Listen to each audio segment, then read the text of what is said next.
Welcome to the Astro Psyche. This is your weekly astrology for May 12th through the 18th.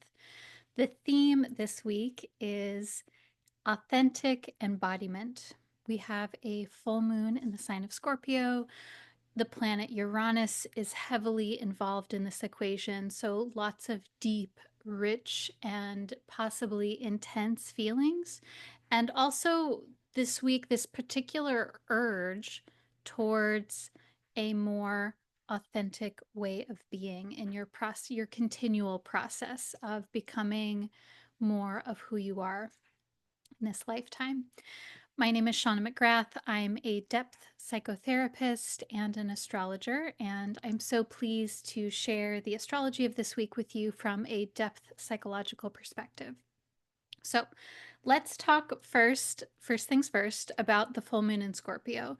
So this particular full moon, of course, is in the sign of Scorpio. Anytime we have a full moon, we're very much talking about embodiment because the moon symbolizes the psychosomatic experience, the experience of being in a physical body and how our physical body is connected to our emotional body, and that connects into our mind and our thoughts and our actions, etc.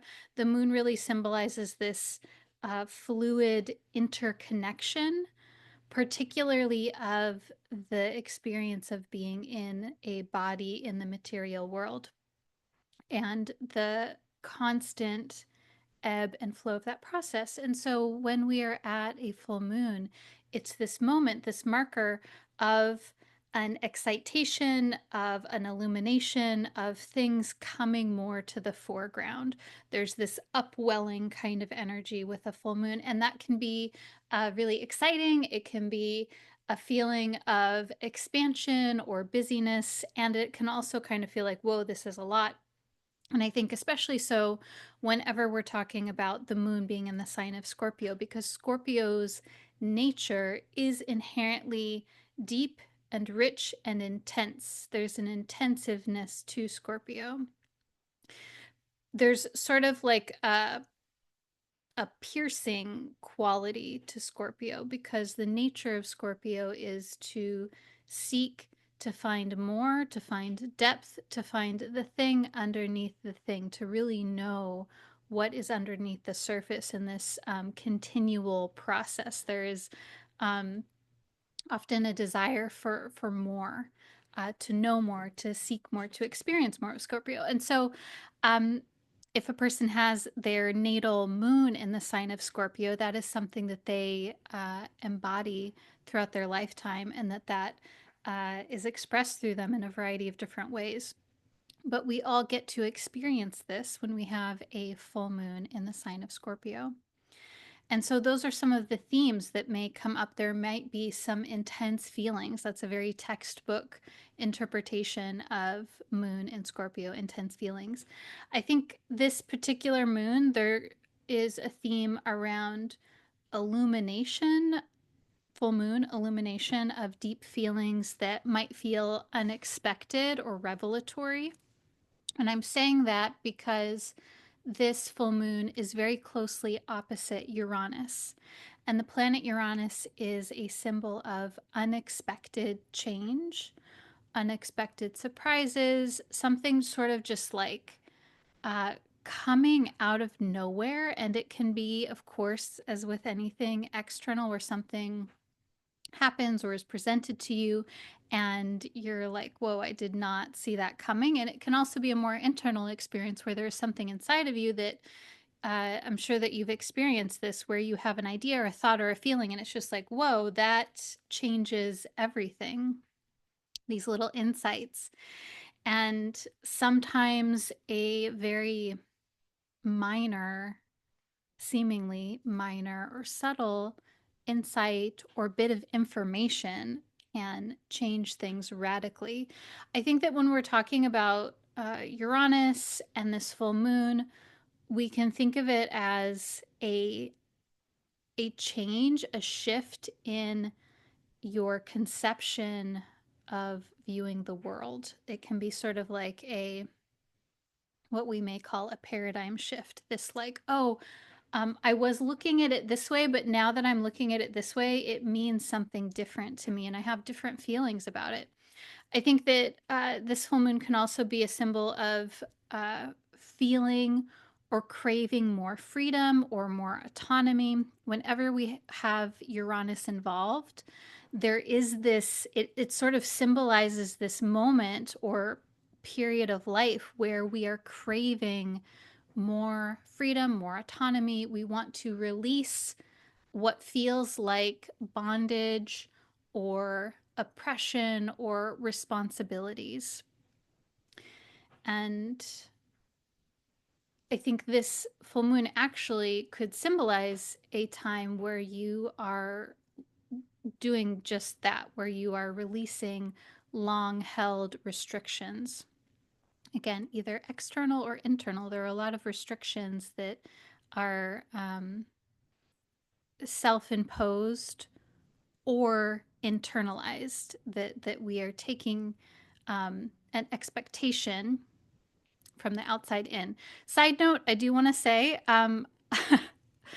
I am doing my best to avoid using the word and like, and I so appreciate always reading comments on things that I can do to improve and make this weekly podcast more enjoyable for you. And I do appreciate the variety of different ways in which that comes to me, and so I appreciate that. So I want you to know that I hear you, and I appreciate you, and I appreciate your listening and letting me know how this is landing with you, in the ways that you like it and the ways that you don't like it. Anyways, side note, I just thought of that because I did say the word.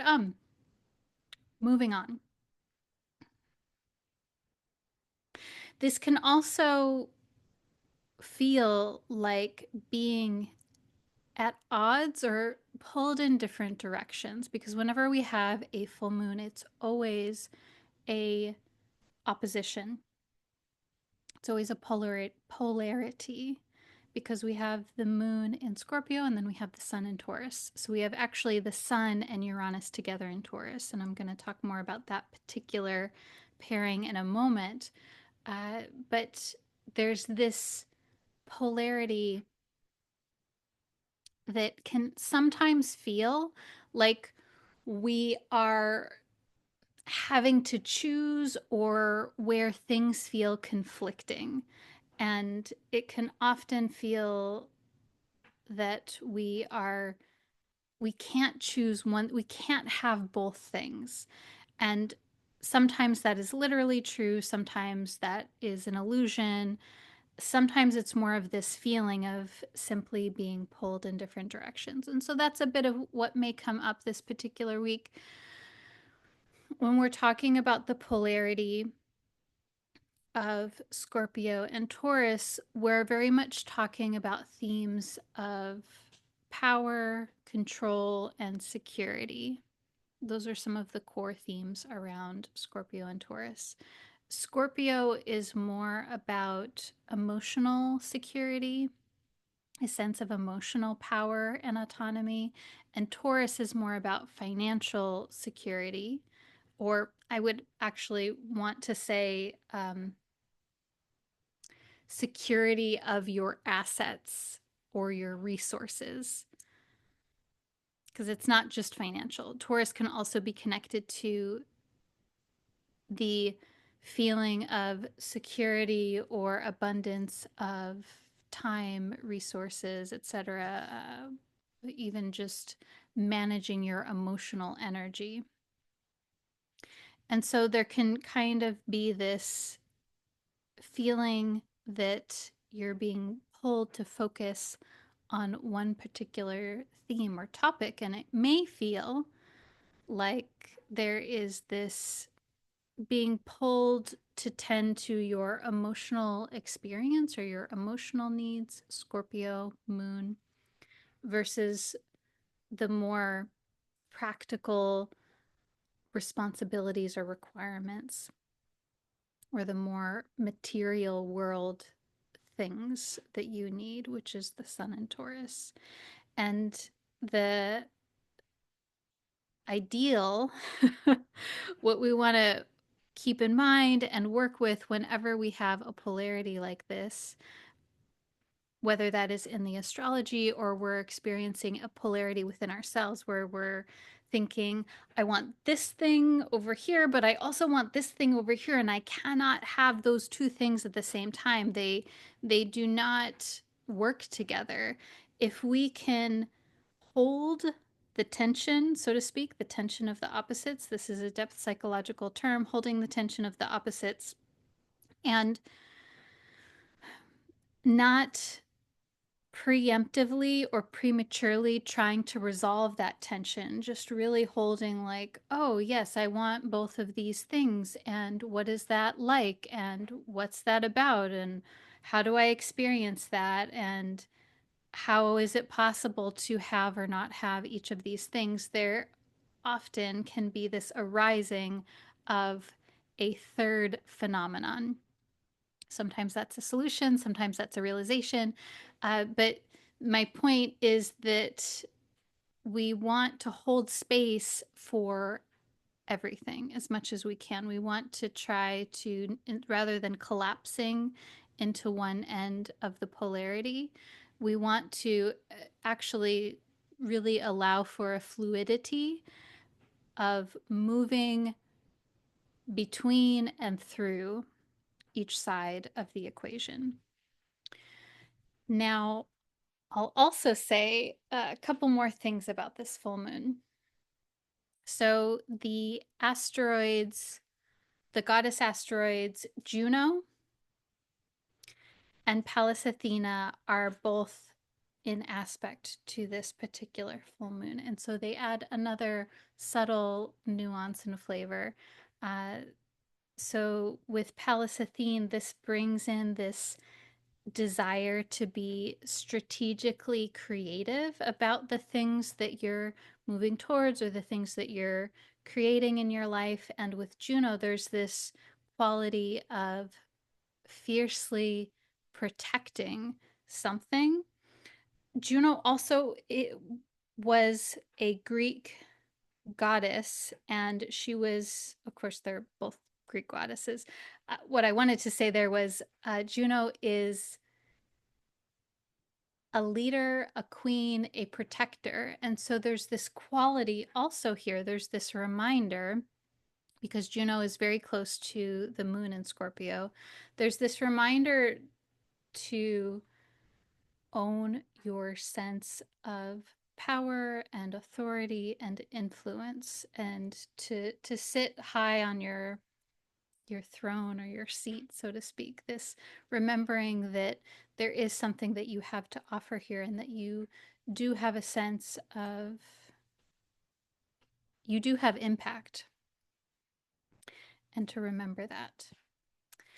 Now, the other part, of course, is that Uranus is keyed into this particular full moon. And so this, of course, means that there's this, as we talked about, this possible unexpected feelings coming up, this wanting to be drawn more towards liberation or diverting from the norm in some way.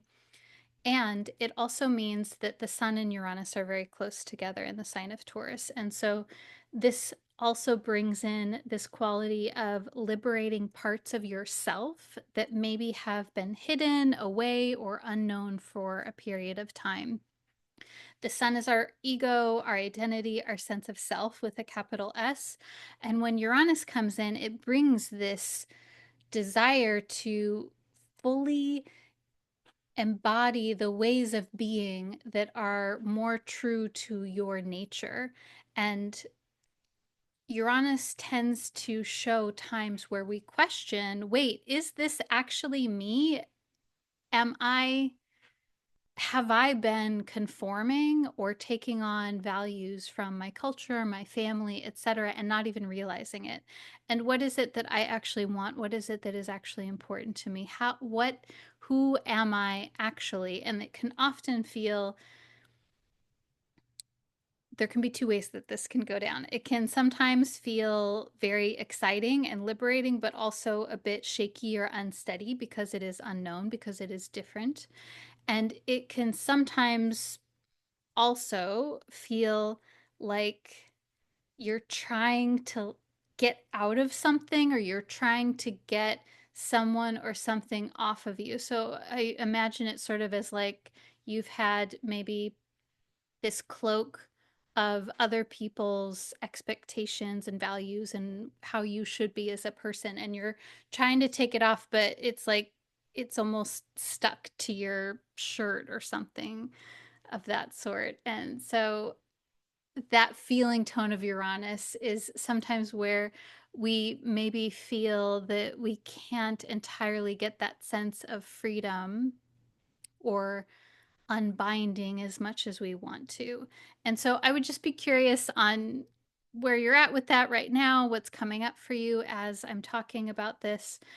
Uh, the theme with Sun Uranus is definitely being inspired to seek a greater sense of authentic self-expression, and that process is inherently unknown. It's really the fool's journey. It's this process of saying, I don't know, and I'm going to go figure it out, because it often feels much more safe and predictable to follow the norm, even if that's just the norm of what you, this is the way that I've always done it.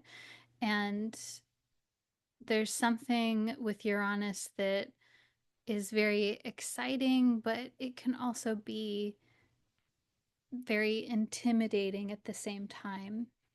And so ideally what we want to do with this is we want to notice where we're feeling called to explore something unique or something different. And if there is fear or anxiety around that, we don't want to say, oh, I'm going to push that away and not feel it. We want to say, ah, yes, I'm feeling fear or anxiety about this, and how can I, again, with as with the polarity, how can I hold space for both? There is fear and anxiety here, and then there's also this being called to explore something. And how can I move down this pathway at a pace that feels manageable, a pace that's pushing the edge a little bit, but it's not overwhelming, doesn't become too much, and that pace probably is going to shift for you over time, where sometimes you may feel like charging ahead, sometimes you might need to catch your breath and slow down a little bit. Sun Uranus can also simply show an interest in eclectic or unconventional things, and so that might be something that comes up for you this week as well. Now, another piece of what's happening this week. Oh, so I didn't tell you, the full moon in Scorpio is exact Monday, May 12th at 9:56 a.m. Pacific time. So it's happening earlier in the week. The weekend prior, if you're watching this before Monday the 12th, you're probably already starting to feel that energy, that wind up. I think of the lunations, new moon, full moon, even the quarter moons, as this wave of energy. And so we can often, in the days, several days leading up to it, we can start to feel the building of whatever theme it is. And then there's this apex, this peak experience of the themes. And then there's this gradual dissipation. And of course, depending on what's happening for you, that particular peak might be a moment where there's a ripple effect, where it, of course, I think with the astrology, it's, these are all experiences that we're having, and our experiences have an impact on us. Some, of course, are more fleeting. Some experiences are stamped on us for a very long time. And we can think of the astrology in the same way, where maybe some transits are more fleeting, we experience it, and then we move on and we don't think about it. other transits, they really stay with us over a long period of time. And so it is possible that this particular full moon, it's not just an of this week moment. It is something, and I'm saying that because there's this intensity with Scorpio, and because we have Uranus so closely keyed in here, there might be something here that opens up for you as far as the way that you conceptualize something. And oftentimes we don't always realize what an insight or a change in perspective means to us until much time later, and it's had some time to percolate, germinate, and ferment for a little bit. Okay, so that's what I wanted to say about that. So, another part of the astrology this week is we have a grand cross. And so, grand cross means that we have two planets opposite one another, and then we have another two planets opposite one another, and they create this cross sort of shape. And so we have, at the moment, I'm going to look at my chart and talk to you about it while I look at the chart. So we have the planet Mercury freshly in Taurus, and Mercury is opposite the goddess asteroid Vesta. Vesta is a symbol of the fire, the hearth, our sense of devotion to something that's very important to us, and that devotion requires consistent tending. We also have Mars in Leo, opposite Pluto. And so this is an aspect that is wide. It is really being activated by Mercury's movement into Taurus here. And so we can think of Mercury as the one who is coming into a room and is starting a conversation with several people that have been sort of milling about and ready to engage with one another. And in this case, it is Mars, Vesta, and Pluto. And so there is this theme with this combination around passionate thoughts or communication coming up. There could be an upwelling of strong feelings or urges about a situation that maybe have been lurking around in your consciousness for a while, and it can no longer be ignored. Agitation or anger that wants to be voiced is very possible this week. Mercury representing our communication, our thoughts, and our voice, and Mercury and Mars opposite Pluto representing this power and passion, and also our relationship to boundaries and anger and standing up for something that's very important to us.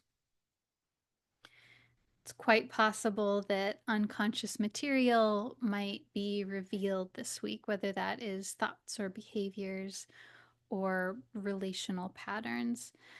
This could also be a time of great inspiration as well, where you feel compelled to find answers to something that's important to you.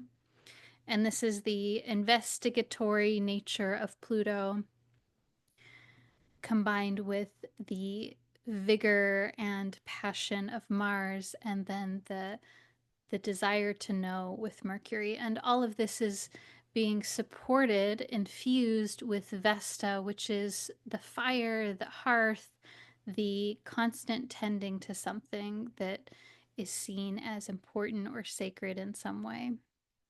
And so this is a very dynamic energy.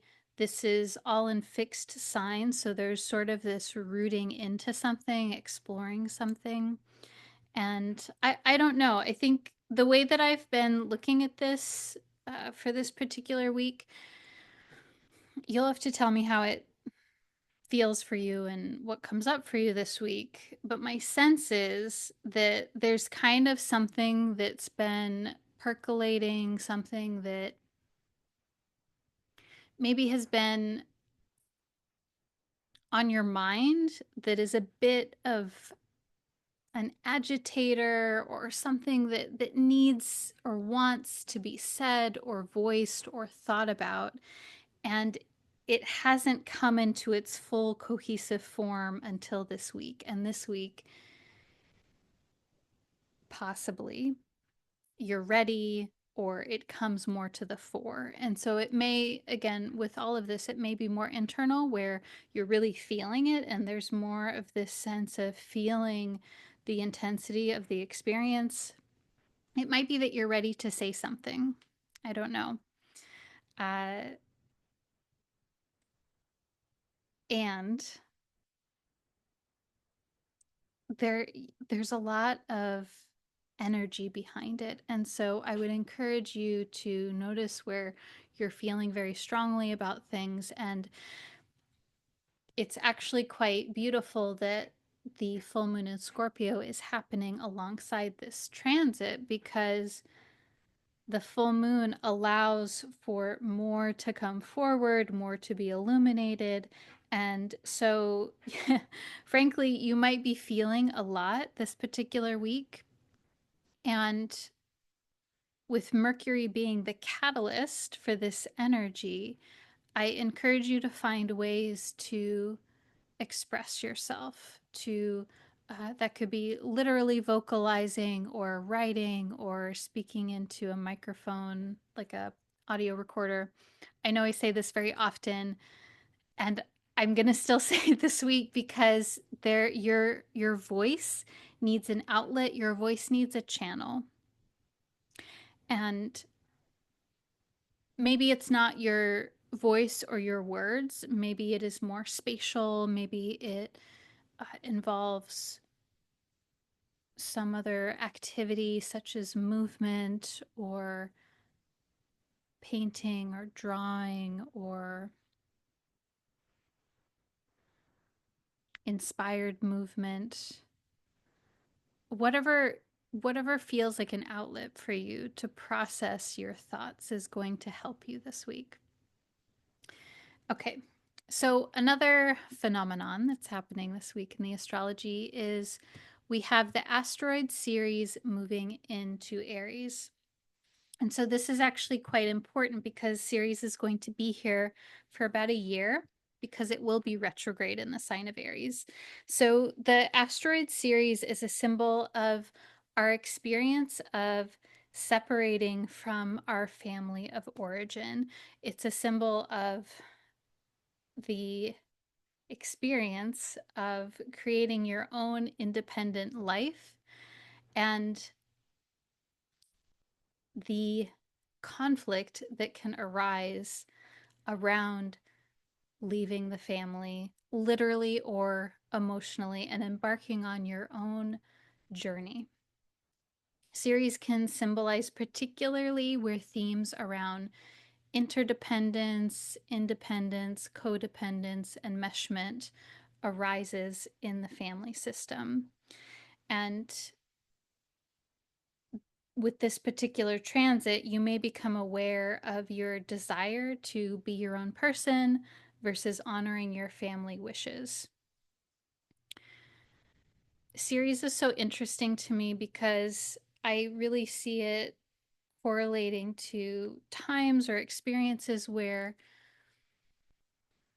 there is a feeling of loyalty to the family. And when I'm saying family, that could be your family of origin, that could be your ancestry, that could be your culture of origin.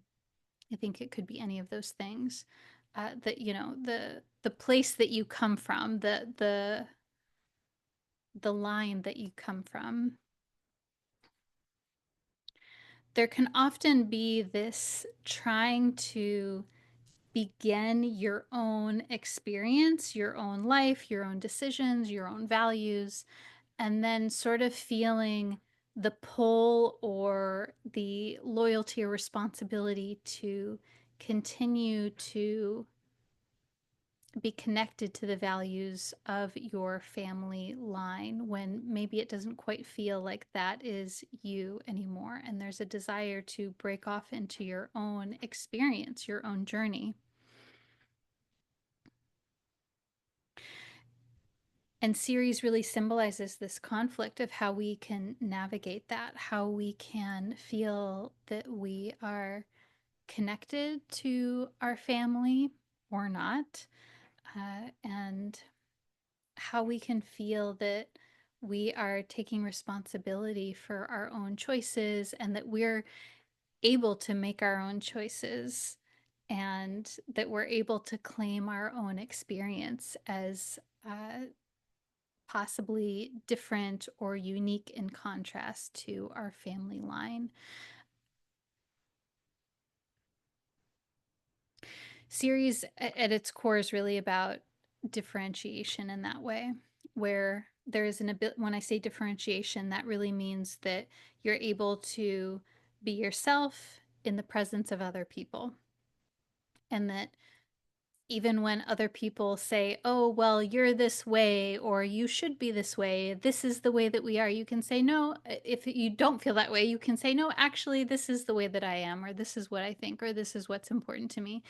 And that you can still be in relationship to folks and maintain your own sense of identity and autonomy, etc.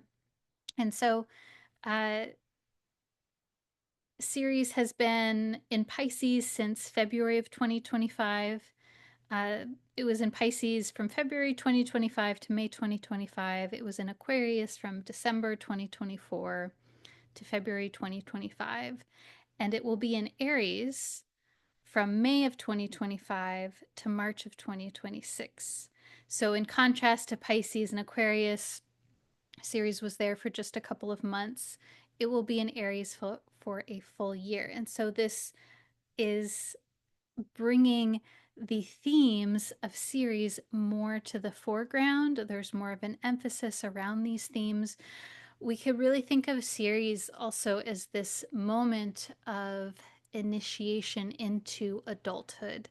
And frankly, I think that happens over the lifetime, that we're constantly, I don't know about you, but I am constantly realizing, remembering, reminding myself that I am an adult and that, oh, yes, like this is the way that I want to be and this is who I am. And I think that Ceres can symbolize the constant process of discovering who we are and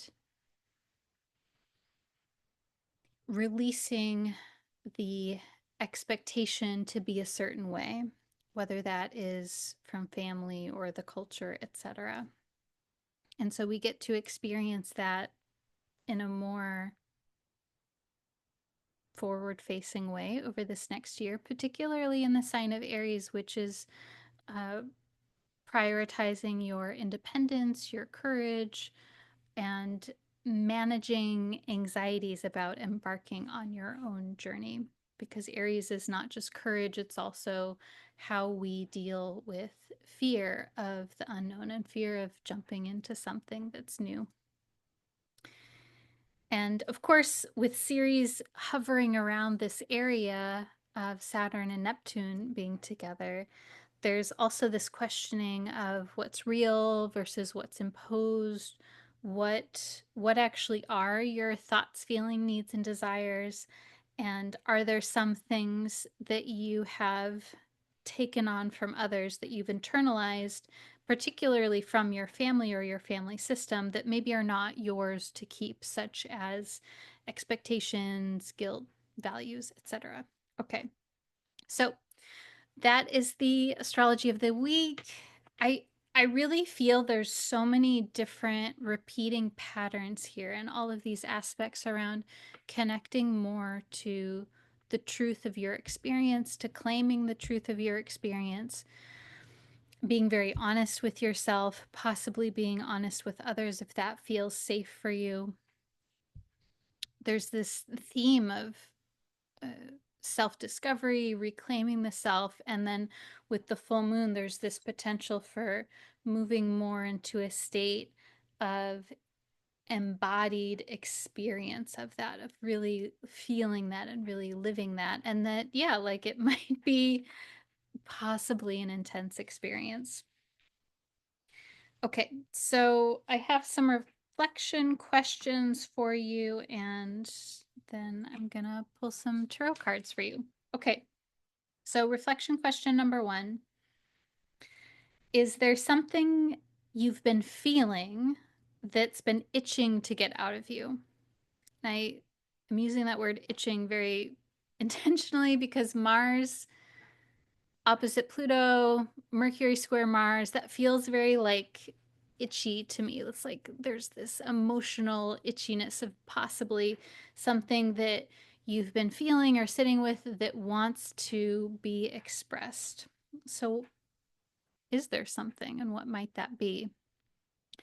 Reflection question number two.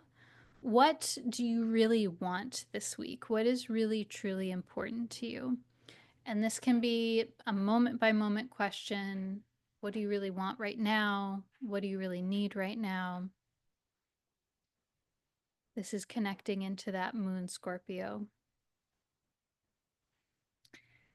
And reflection question number three. How can you give voice to your feelings?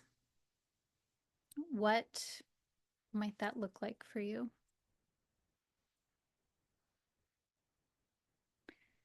And when I say voice to your feelings, again, that could be through your vocal cords, through your words, but it could also be expressing your feelings in a way that is spatial or non-linear as well.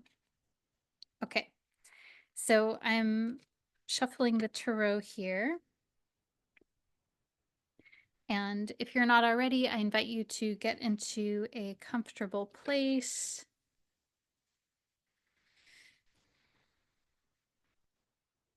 and to do whatever you need to do in this moment to have an experience of ease as much as possible in your body and your mind, whether that is being still, being cozy, or moving around.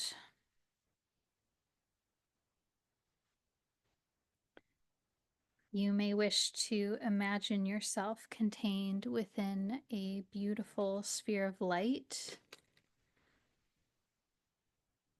That light might be any color that feels good to you right now.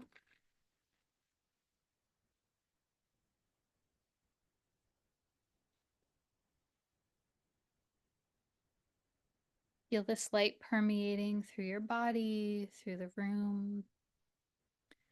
And you may also wish to invite in the presence of your spiritual guidance team, ancestors, whoever, whatever you connect with that feels like a benevolent guiding force for you. Ask that they are here with you now to protect you, to help you, and to communicate with you in a way that you can easily understand.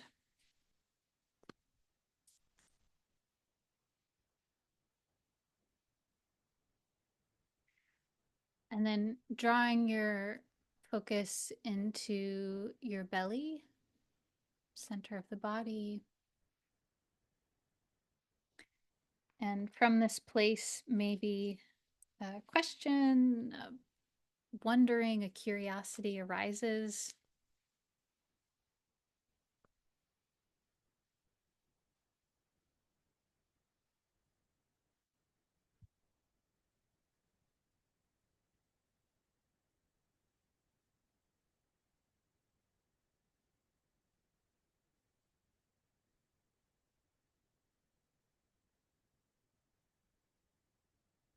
And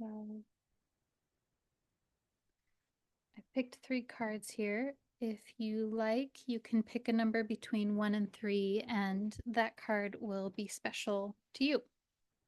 Okay, so first card that jumped out here. This is the Tarot of Spells and Potions, and they have two extra cards. One is strategy, one is chaos. I pulled the chaos card as our first card here. And the image of this card has a person in this sort of like flowy dress, and they're wearing a veil that feels very much like it is inspired by the High Priestess card, where it's got the the goddess symbol of the circle and then half of these crescent things. And so it almost one could say it looks like a wedding veil almost, but to me it feels more high priestessy, particularly how the high priestess has this sort of veiled quality to it, this like mysterious quality. Anyways, this person is swirling around with this veil, and they look very enchanted and as if they're sort of just in their own world swirling around. This is the chaos card, of course, and this card often is a symbol of embracing chaos. I think it's very interesting that we pulled the chaos card when we have Uranus placed very prominently in this week's astrology.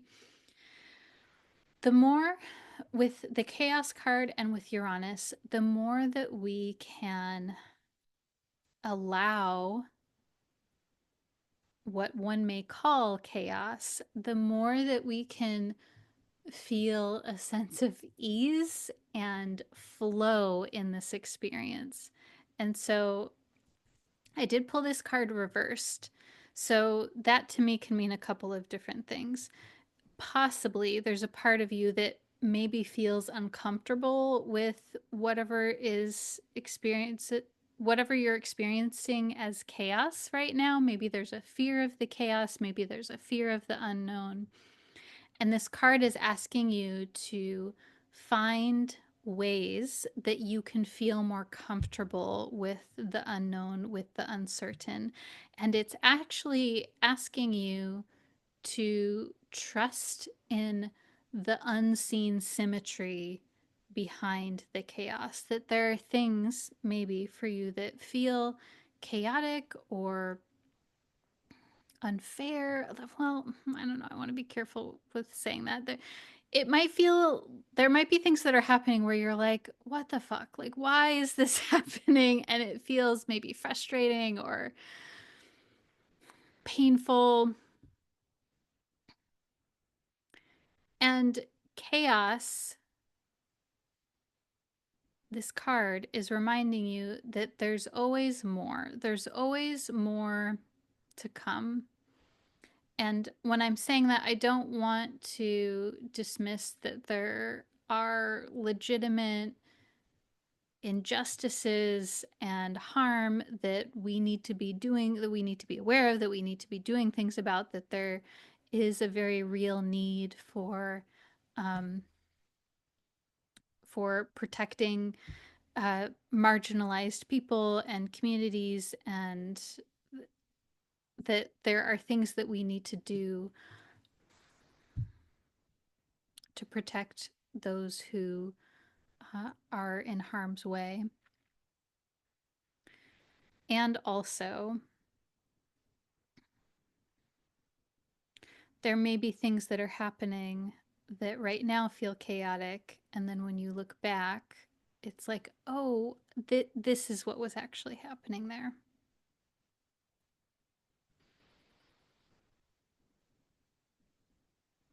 And I think that chaos is also asking you to be in the now, because the reversed chaos feels almost double chaosy to me. It feels very erratic in a way. It's sort of as if you took a tornado or a whirlwind and you flipped it upside down. It would be almost more confusing and more chaotic feeling. And so I think another way to look at this card is asking what you need in order to meet the chaos in your life, in your world at this moment. Chaos in the world. what do you need? And that may mean finding more structure, more routine in your life. That it actually makes a lot of sense to me that when we are in a time of instability, that we may benefit from more routines, more predictability, more comfort in small ways in our day to day. Having more of a sense of dependability can sometimes help us meet the unknown or meet the overwhelming. So we may go back to that. That's what I have to say about that for the moment. The second card is the Queen of Cups. And this card is super ethereal, very much about intuition, psychic abilities, connecting with the other world, massive ability for compassion and care and emotional connection. In this image, there's a person that sort of looks like they're in the ocean and they're clutching close to their heart this cup. And the cup almost looks as if it has little crab claws at the bottom. And this figure has this just very relaxed, dreamy sort of expression on their face. This card can symbolize a person or an embodiment of these qualities of intuitiveness, emotional connection, um, emotional care. Really, the Queen of Cups is really about being able to see, being able to see through what is on the material presentation of something. So much about the emotional world, and I really feel the moon and Scorpio connecting into this card. And so for you, I don't know, but there's something here around connecting with your emotions and connecting with your emotions and your intuition as a power source, because the queen is a symbol of power, autonomy, influence, impact. Your ability to make choices, to move through the world, and even to be a presence of support or inspiration or leadership for other people just through your existence as a person, your way of being.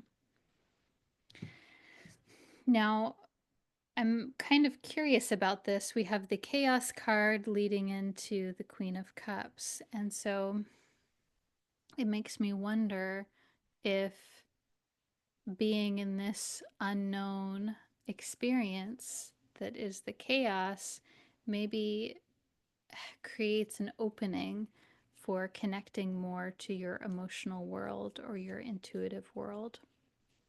Or maybe that's important for you in some way. Maybe that's a part of what's coming forward here for you, connecting to your intuitive sense, or maybe your intuitive sense is an asset for you through this process.